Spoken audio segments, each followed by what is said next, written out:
La introducción de algunos términos y conceptos que vamos a utilizar a lo largo de todo el curso. Comencemos con el planteo general. Esta materia, como hemos dicho, es la que nos permite a nosotros trabajar en el diseño de sistemas embebidos en tiempo real, con ciertas características de introducción de sistemas operativos en tiempo real y con procesamiento digital de señales incorporado. Tenemos un trasfondo tecnológico de manejo de sistemas digitales, de lógica digital y de conceptos fundamentales del diseño digital. Nuestro objetivo es aquí plantear un poco de historia y arrancar en base a eso. Durante muchos años la lógica digital se basaba en un conjunto de componentes interconectados entre sí y la personalidad del sistema estaba dada por los componentes y su interconexión. Es lo que se llamaba lógica cableada. Hace 50 años, justo 50 años, en el año 1971, una empresa que en ese momento era incipiente, que se llama Intel, tuvo una primera idea que fue la de incorporar un programa en un sistema digital. De manera que dio lugar a lo que se llamó la lógica programada, en el cual la personalidad del sistema estaba dada no solamente por los componentes y su interconexión, sino también por un programa. De esa forma, una misma configuración circuital podía llegar a utilizarse para distintas funciones cambiando el programa. Esa idea, que se dio luego con el primer microprocesador que apareció en el año 1971, se llamó 4004, muy primitivo, que tenía 2500 transistores nada más, dio lugar un par de años después a los dos primeros microprocesadores un poco más serios, que fueron el 4040 y el 8080, y el 8008, perdón, originados para un sistema de adquisición de datos basado en un teclado y para una terminal de video cada uno de ellos. No tuvieron éxito, pero sentaron las bases de pensar en sistemas de lógica programada de difusión general. Al incorporar la identidad del sistema con un programa, permitió que la misma configuración circuital se pudiera aplicar para múltiples aplicaciones, con lo cual, en lugar de fabricar para 10 funciones distintas o para 10 aplicaciones distintas, 10 circuitos distintos, se hizo un solo circuito en el cual se cambiaba para cada caso el programa. Esto permitió aumentar el factor de escala, es decir que en lugar de que costara el diseño $100, se podía llegar a que costara $70 al prorratear los gastos de diseño y de prefabricación. Esto dio lugar a que se incorporaran nuevas prestaciones al bajar los costos. Con lo cual, en lugar de fabricar 100 placas, se fabricaban 1000 placas. Entonces, en lugar de costar $70, comenzaban a costar $50. Y había cada vez más aplicaciones en las cuales se podía incorporar la lógica programada. Esto fue abriendo nuevos campos, lo que produjo que cada vez bajaran más los dólares. Para que tengamos una idea, el microprocesador 8080, que en el año 1978 costaba $420, terminó por aumentar la producción costando $1.20 la última vez que apareció en una lista de precios. Ya hace muchos años que se dejó de pensar y de fabricar. La lógica programada entonces es lo que nosotros nos vamos a centrar y lo que nos va a permitir a nosotros abrir cada vez nuevos campos debido a que los costos continúan permanentemente descendiendo. Así fue como se incorporó la industria automotriz, que hasta la década del 80 era exclusivamente mecánica, con sistemas que hoy serían totalmente inimaginables de lo primitivos que eran, de sistemas de encendido y regulación mecánicos. Con esta idea de la lógica programada, se introdujo la unidad central de proceso o microprocesador, que era el cerebro, el lugar en donde se tomaban las decisiones, aquel que se encargaba de leer las instrucciones como si estuviera leyendo un libro con directivas. Se necesitaron incorporar circuitos de comunicación con el mundo exterior, que se los llamó interfaces. Hacemos hincapié en la forma en la cual escribimos interfaces, que ha sido una larga batalla, viene del árabe interfaz, entre caras, y el plural es interfaces. Y también han ido incorporando cada vez más prestaciones a nivel de hardware. El objetivo de la materia es dedicarnos a sistemas dedicados en tiempo real. Vamos a ir definiendo cada una de estas cosas. Los sistemas dedicados son aquellos sistemas que están orientados a una sola aplicación. Por ejemplo, la línea blanca, todos los electrodomésticos que tenemos en nuestra casa hoy en día tienen algo de electrónica, desde el encendido electrónico de nuestra estufa o de nuestra cocina hasta la heladera, el lavarropas y las sofisticaciones de la conexión a internet de cada uno de ellos. En el automóvil, en un automóvil de calle normal, común, nada especial, tenemos 10 computadoras o microcomputadoras que dialogan entre sí. En los sistemas de alarma, en la apertura del automóvil, en la activación de las alarmas. En el transporte, el caso más descollante son los trenes de alta velocidad, en que en realidad son enormes computadoras sobre ruedas con unos sistemas de seguridad que son inimaginables de otra forma que no fuera con la electrónica.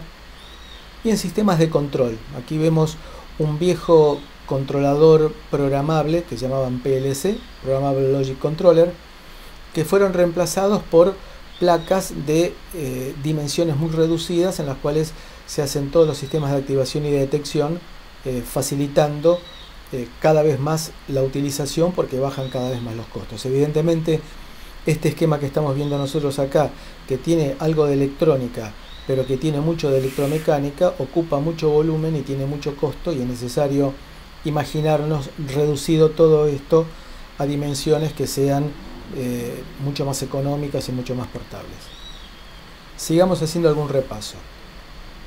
Históricamente las computadoras se dividieron en dos arquitecturas, que era la von Neumann y la Harvard. La von Neumann, que es la típica de nuestra PC, tiene la unidad central de proceso, o CPU, dijimos, y tiene una memoria en la cual está mezclada la memoria de datos y la memoria de programa. La memoria de programa es aquella de la cual se sacan las instrucciones, y la memoria de datos es aquella en la cual guardamos las variables y es alterable durante el tiempo de ejecución.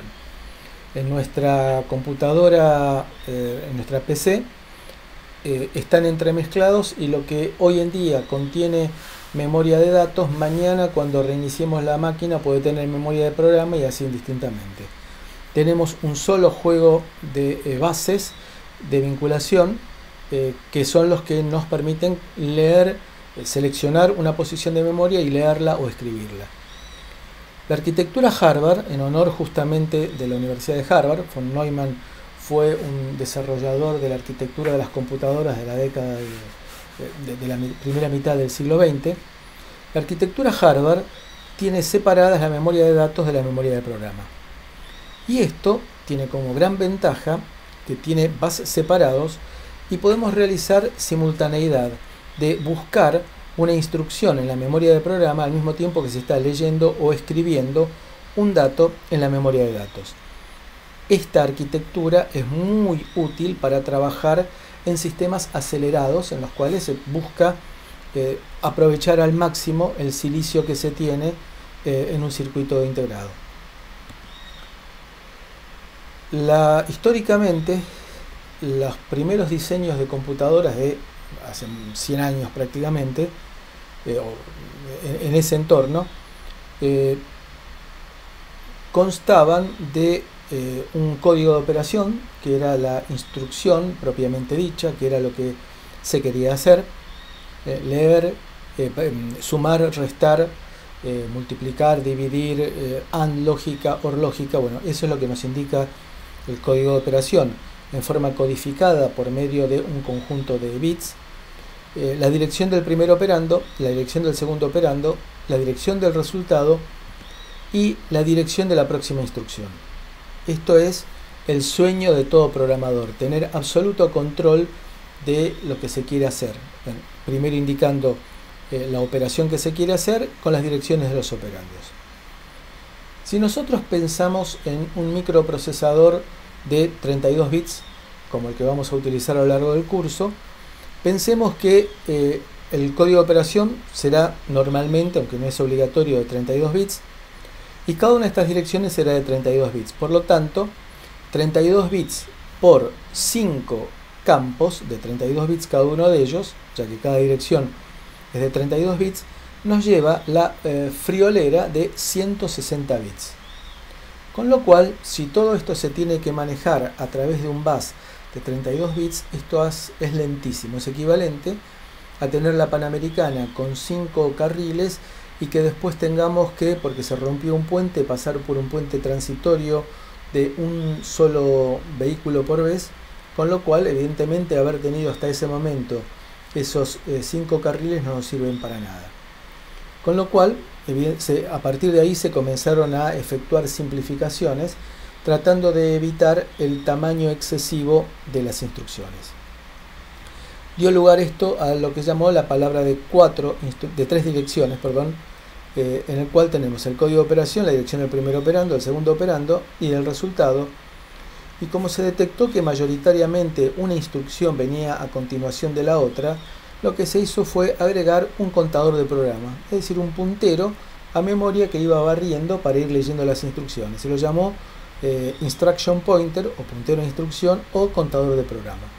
Este es un registro interno al microprocesador y que su función es simplemente ir apuntando a la próxima instrucción que se quiere ejecutar. En un microcontrolador, y acá nos vamos a estar anticipando, pero para que quede claro la aplicación, vamos a tener un código de operación de 32 bits, desde 0 hasta 31, en el cual el código de operación propiamente dicho será, en este ejemplo, los bits que van desde el 20 hasta el 27. Los que están más adelante, de 28 a 31, tendrán un significado que veremos después, y luego nos aparecerán en campos de 4 bits cada uno de ellos, la dirección del primer operando, del segundo operando y del resultado. ¿Por qué 4 bits? Nosotros vamos a utilizar un microcontrolador, lo vamos a definir enseguida, un microcontrolador que tiene 16 registros internos. Cada uno de esos registros se va a utilizar como puntero a memoria. Para seleccionar uno de 16 registros hacen falta 4 bits. Con lo cual tendré un campo de 4 bits para el primer operando. Por ejemplo, estará seleccionado el registro 4 con los bits que van de 8 a 11, el registro 7 con los bits que van de 12 a 15 y el registro 1 con los bits que van de 16 a 19 para indicar el registro que apunta al destino. Evidentemente todo esto nos va a llevar, como vamos a ver algunos ejemplos en la clase próxima, nos va a llevar a trabajar de una manera mucho más compacta y serial, porque previamente habré tenido que cargar la dirección del primer operando en el primer registro, la dirección del segundo operando y luego el resultado escribirlo en memoria si así fuera necesario. Entremos con algunos conceptos de sistemas embebidos. ¿Qué es un sistema embebido? Acá se puede prestar para un montón de bromas y de chistes de lo que es embebido. Los sistemas embebidos son reactivos en tiempo real, reaccionan a eventos externos. Reactivos en tiempo real significa justamente eso, que trabajan en tiempo real. Tenemos que definir el concepto de tiempo real. Reaccionan a eventos externos, mantienen interacción permanente con el mundo exterior, están funcionando continuamente, tienen restricciones temporales, es decir, máximo tiempo en el cual puede llegar a producirse algún fenómeno, y van a tener que realizar varias tareas concurrentemente. Fíjense que no estamos hablando de simultáneamente, sino que estamos hablando de concurrentemente. ¿Cuál es la diferencia? La diferencia es que para el que lo ve de afuera parecería que se están haciendo múltiples tareas en forma simultánea, pero es el mismo efecto que cuando trabajamos con un display de 7 segmentos multiplexado. Para el que lo mira externamente, nos da la impresión que todos los dígitos están encendidos simultáneamente. Ahora, el que sabe cómo funciona, sabe que se están encendiendo de a uno por vez y que si la velocidad de conmutación de los displays es la suficiente, nos va a dar la impresión de que están todos encendidos. En nuestro caso, para el ojo humano, aquello que varía con una velocidad superior a un 30avo de segundo, nos da la impresión de que está encendido en forma permanente. Es decir, que si nosotros multiplexamos todo el display en un 30avo de segundo, tendremos la impresión de que está encendido permanentemente. Aquí también, si nosotros hacemos un sistema que conmute de actividad en forma lo suficientemente rápida, vamos a poder hacer creer al usuario que están simultáneamente todas las tareas ejecutándose, aunque en realidad no exista simultaneidad, porque tenemos un microcontrolador que tiene un solo núcleo y por lo tanto va a poder hacer una sola actividad por vez.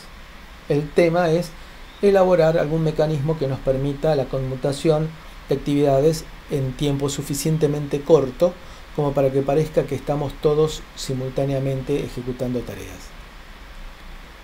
¿Qué son los sistemas embebidos? Son sistemas digitales, circuitos que permiten hacer un procesamiento de datos destinados a una aplicación particular. Y este es el punto.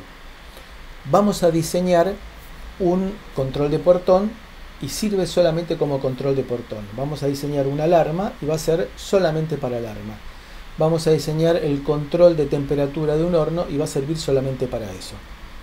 Esto es para diferenciarlo de lo que es una PC, una computadora que es de propósito general, que tiene múltiples aplicaciones de acuerdo con el software que se instale. Entonces yo puedo usar mi PC para navegar por internet, para Twitter, para compilar un programa o para procesar texto. Entonces eso es de propósito general. Nosotros nos vamos a dedicar en este curso a sistemas embebidos. Normalmente forman parte de un sistema mayor y va a poder incluir partes analógicas, electromecánicas, y por eso se dice embebido. Es la traducción de un término en inglés que es embedded, y que quiere significar, la primera traducción que se le dio fue empotrado, como si fuera algo incrustado en una pared o en un muro y que no se puede mover. Bueno, esto es el concepto de empotrado embebido. Por ejemplo, los controles industriales, cajas registradoras, calculadoras, periféricos, todo lo que nos rodea hoy en día es un sistema embebido. El router a través del cual estamos comunicándonos es un sistema embebido. La alarma de nuestra casa es un sistema embebido. El automóvil tiene varios sistemas embebidos y así sucesivamente. En el caso del automóvil es interesante porque tenemos varios sistemas embebidos que están interconectados entre sí formando un sistema más grande o mayor. ¿Cómo se implementan los sistemas digitales, los sistemas embebidos? Están compuestos por circuitos, parte combinacional, parte secuencial.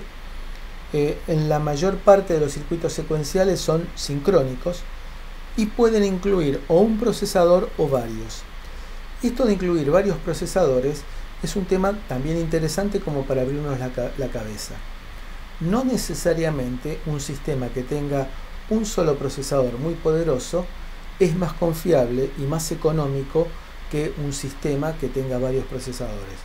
Porque debido a las exigencias del conjunto puede ser que en algún caso, en lugar de tener un solo procesador muy poderoso y caro, me convenga tener varios procesadores intercomunicados entre sí, como en el caso del automóvil que mencionábamos recién, de menor costo y que aparte lo desarrollan varios grupos en forma concurrente, de manera que se pueda llegar a ganar tiempo en el proceso de diseño y hacerlo también más confiable por algunos conceptos que vamos a ver un poco más adelante de esta misma clase.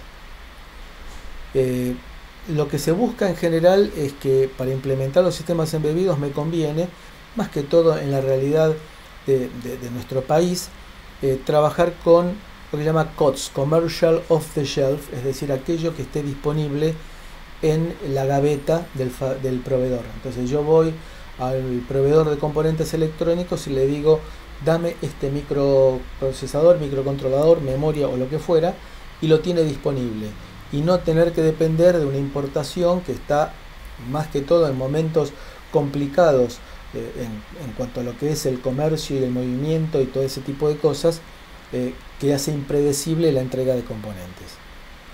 Puede darse el caso que vaya a utilizar un ASIC. El ASIC son dispositivos, circuitos integrados diseñados en forma específica para una aplicación, hechos a medida, custom, a medida, si no se justifica mandar a hacer un custom por el costo, bueno, utilizaremos una FPGA que es similar, pero que permiten trabajar en mucho más bajo costo y en forma individual. La idea de trabajar con sistemas embebidos es buscar sistemas que sean confiables, que cumplan con funciones en un cierto tiempo, tiempo tanto de diseño como tiempo de ejecución, que permita optimizar el tamaño del transistor. ¿Qué significa esto? Hay una ley que se llama Ley de Moore, que la desarrolló Gordon Moore, entonces uno de los primeros diseñadores de Intel, que provenía de Fairchild, la primera fábrica productora de circuitos integrados, dijo que se duplicaría todos los años la cantidad de transistores por unidad de superficie. Eso luego lo reformuló posteriormente, cambiando el periodo a 2 años, es decir, que cada 2 años se duplicaba la cantidad de transistores por unidad de superficie, y lo concreto es que hoy en día podemos decir que en el año 75 entraba un transistor, hoy en día entran 32.000 transistores. Una ley similar fue desarrollada por Med and Hung. Hung fue discípula, la primera ingeniera egresada del Caltech, y Med fue su profesor, en el cual dijeron que la potencia disipada disminuía a la mitad cada 18 meses. Con lo cual pudimos llegar a tener cada vez componentes más pequeños, porque no era necesario disipar tanta energía. Pensemos en que hasta hace unos años los microprocesadores de las PCs requerían un disipador con un ventilador que era más grande que el propio microprocesador, con lo cual eso significaba que se estaba disipando mucha energía y que si se dañaba el ventilador se quemaba el micro. Hay videos sobre eso. Y hoy en día, si pensamos lo que es la evolución de la tecnología, la computadora que estoy utilizando yo para grabar esta clase, con la tecnología de 1991, es decir, de 30 años atrás, las baterías durarían 1,5 segundos. Hoy en día las baterías duran aproximadamente 10 horas. Y eso se produjo porque la cantidad de energía disipada por unidad de superficie ha ido disminuyendo con el paso del tiempo, al ir mejorando los procesos tecnológicos. Y la última ley que nos aparece aquí, que es la ley de Hwang, está vinculada con la inteligencia artificial, que habla de la forma exponencial en la cual está creciendo la complejidad de aplicaciones de inteligencia artificial, como las que uno se puede encontrar hoy en día dialogando con cualquier banco, y que ese banco lee las encuestas, las consultas que nosotros hacemos, y un sistema de inteligencia artificial nos responde. No son respuestas fijas, sino que son respuestas que varían de acuerdo con las exigencias que nosotros le pongamos. Un sistema embebido completo es un automóvil en el cual tenemos una gran computadora en el panel. La radio o el sistema de audio que utilicemos es una gran computadora. Los frenos a veces son una gran computadora. tenemos bases internos de comunicación, que nos dedicaremos posteriormente a lo que son ellos. Se comunica con una torre de tránsito en el cual nos está enviando información del tránsito. El GPS es otra computadora que nos da la posición. Y luego tenemos también la posibilidad de comunicarnos telefónicamente a través de una antena que esté integrada con toda la parte de procesamiento de música, de audio, giróscopo, etc. Digamos que es un completo ejemplo de un sistema embebido. El System on a Chip es la idea de colocar en un circuito, en un hardware, una gran cantidad de funciones. La experiencia nos indica que desde el punto de vista de la implementación, ya sea en costo como en tiempo de ejecución, es mucho más rápida una solución implementada en hardware que una solución implementada por programa. Y eso queda bien en claro, porque si nosotros quisiéramos hacer el procesamiento de señales utilizando programas, nos tardaría mucho más tiempo que utilizando un microprocesador o microcontrolador que esté orientado al procesamiento digital de señales. Las soluciones en hardware son mucho más rápidas que las soluciones por programa. Entonces, si nosotros querríamos diseñar un circuito a medida, un ASIC, Application Specific Integrated Circuit, para una aplicación, nos va a resultar una solución óptima, pero hay un costo de desarrollo y de fabricación que requiere una gran cantidad de componentes, una gran cantidad de unidades fabricadas para justificar el costo y prorratear el costo del diseño. Podemos utilizar una FPGA, que es algo económico, porque lo tenemos con kits, con prácticas como las que se hicieron en Digital 1. Es un sistema on a chip programable por el usuario, sin necesidad de enviar a producirlo a terceros. Y normalmente lo que se hace es utilizar en estos casos un lenguaje de descripción de hardware, que puede ser el VHDL o Verilog, o bien herramientas gráficas como las que se utilizan con Xilinx o con Altera. Esto da lugar a lo que se llama un core, un núcleo, con un conjunto de periféricos que nos permiten desarrollar una función. Tenemos distintos tipos. El microprocesador es el que tiene las unidades de ejecución y control, los registros y la unidad aritmético lógica. Eso es típico de lo que tenemos en la PC, en la cual tenemos que colocar la memoria externa. Mientras que el microcontrolador, que en un comienzo se había llamado computadora en un solo circuito, Single Chip Microcomputer, que incorpora interfaces de entrada-salida, memoria de programa, memoria de datos. Opcionalmente, aunque ya hoy en día todos lo tienen, conversores analógico a digital, eventualmente digital analógico, lazos de enganche de fase, PLLs, y así varios periféricos, timers, comunicación serie, comunicación Ethernet, comunicación USB, están pensados, preparados, diseñados, imaginados para que tengamos toda la solución en un solo circuito. Nosotros vamos a trabajar con una familia en particular que se llama Cortex, que tiene una enorme cantidad de fabricantes y una enorme cantidad de modelos para cada fabricante. De manera que si nosotros nos tomamos el trabajo de hacer una búsqueda intensiva, nos vamos a encontrar que va a haber un microcontrolador de todos los que existen de la familia que tiene la mayor cantidad de componentes que nosotros necesitamos incorporados. De manera que podamos minimizar el tamaño de la placa en la cual va montado y a su vez aumentar la confiabilidad porque disminuimos la cantidad de conexiones y la cantidad de componentes. Y por último, tenemos el procesador digital de señales, que es un microprocesador que está optimizado para trabajar en tiempo real procesando digitalmente señales. Nosotros vamos a elegir un microcontrolador que tiene capacidad de procesamiento digital de señales. No es absolutamente general, es decir, con este microcontrolador no voy a poder trabajar procesando video, pero sí voy a poder trabajar procesando audio. ¿Por qué no procesando video? Por un tema de velocidades que no nos va a permitir responder apropiadamente con el microcontrolador de muy bajo costo que vamos a utilizar.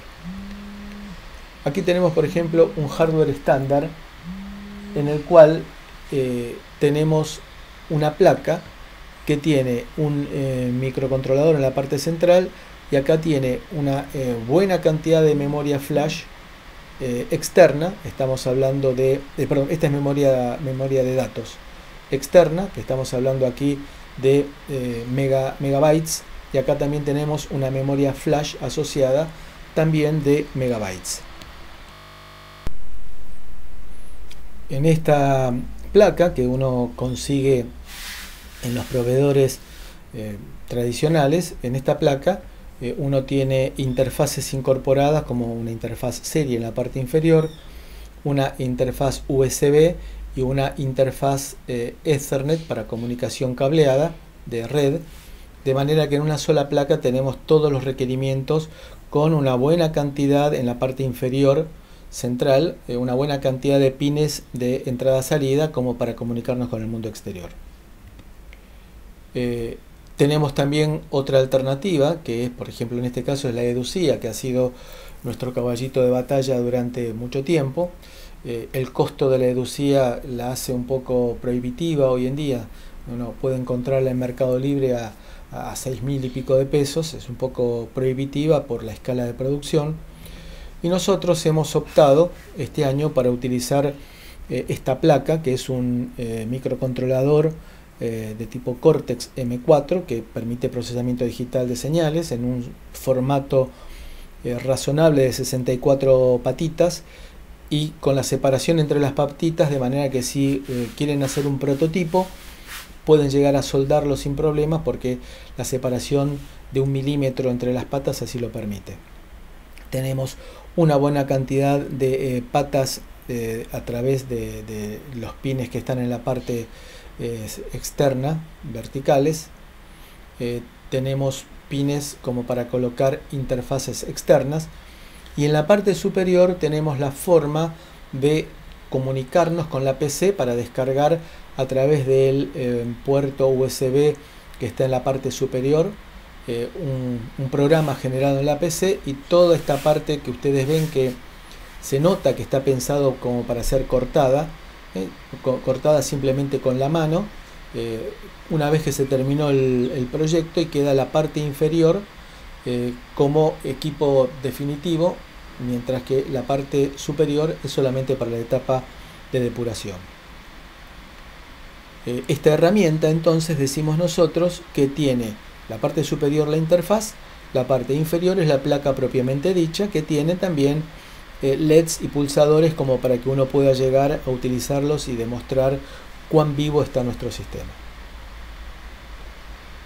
Entremos en una nueva definición. ¿Qué es el determinismo? El determinismo es lo que uno en una sola palabra podría llegar a definir como que un sistema determinista es un sistema predecible.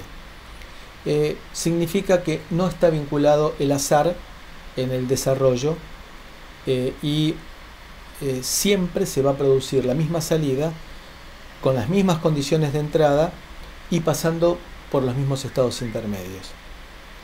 Esto es para diferenciarlo de los sistemas estocásticos, en los cuales son sistemas no predecibles como un sistema determinista. Pues analicemos un poco mejor. Tenemos un estado inicial en el cual tenemos excitaciones.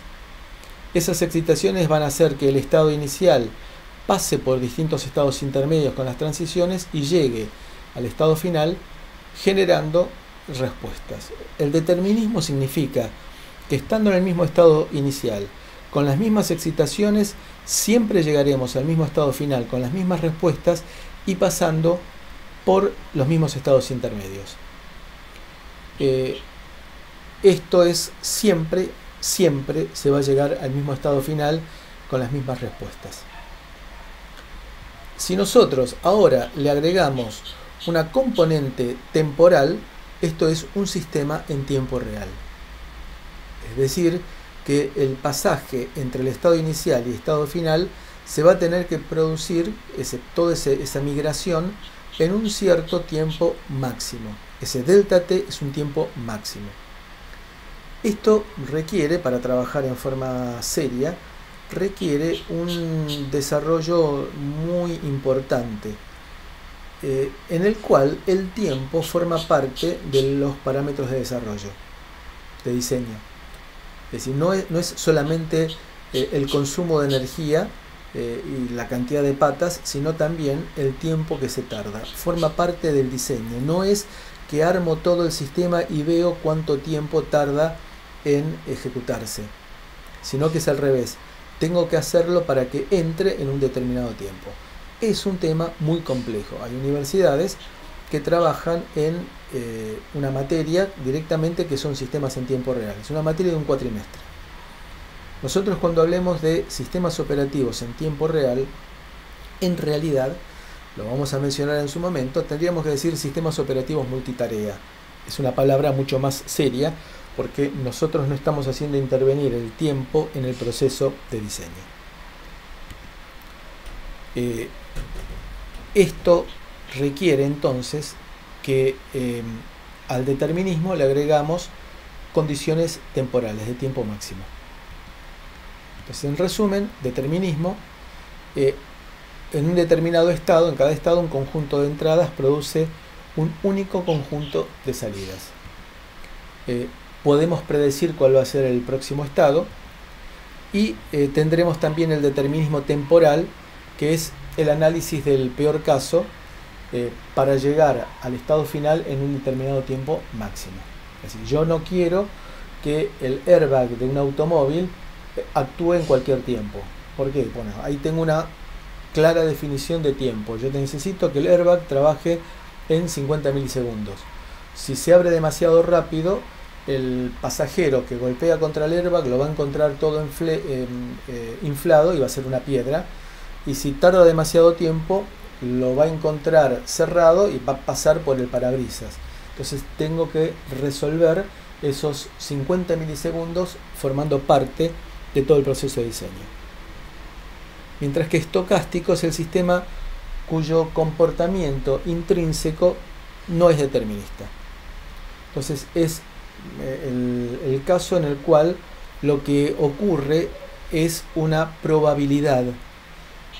Tenemos entonces, trasladándolo a nuestro caso del airbag, uno diría, si el sistema es estocástico, que el airbag en un 70% de probabilidades se va a abrir en 50 milisegundos. No me sirve, porque si desgraciadamente me ocurre a mí ese 30% que no está contemplado en los 50 milisegundos, no me sirve. Por lo tanto, el airbag va a ser un sistema determinístico y no va a ser un sistema estocástico.